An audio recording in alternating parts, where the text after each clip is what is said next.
Hi guys! Good morning! Another day, another blessings! Welcome to my mini vlog. So ayun nga guys, ganito ko lang umpisa ng araw natin. Yung tipong kahit day off ay kakayod pa din. Alalahanin, bawal ang tamarin kung ikaw ay gustong may makakain. So first bumiyahe ako papuntang Bata kung saan doon ako mamimili ng mga pangangailangan at mga paninda natin. Pero bago yan, kailangan muna natin kumain para naman malakas ang resistensya natin. Sabi nga nila, unahin ang tiyan bago ang ano pa man.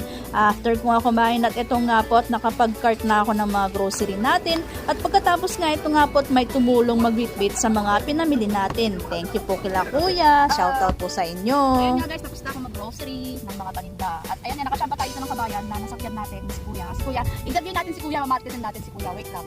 Sabi sa atin, ay Kapampangan eh. Hindi ako marunong magkapampangan pero nakikita ko ng konti. Matagal ka na dito sa Saudi kuya? Ilang taon na kuya?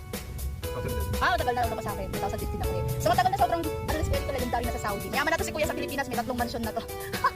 Sana all, no? Kasi pag ni kuya, no? Anong trabaho dito kuya bukod sa pag-Uber? Driver lang talaga. Pero kaya ngayon, maraming tao kasi may sahod naman. Marami sila dito mga kabayan na nagdadrive. Actually, mas gusto ko talagang sumasakay minsan lalo pag pauwi ako. At sa wakas, nakarating na nga po ako sa bahay namin. Ito nga pong mga pinamili natin. Iakyat natin yan mula sa 4th floor hanggang sa 3rd floor. Pero ganun talaga. Kung walang tiyaga, walang nilaga. So hanggang dito na lang guys. Naikyat ko na siya lahat hanggang sa muli.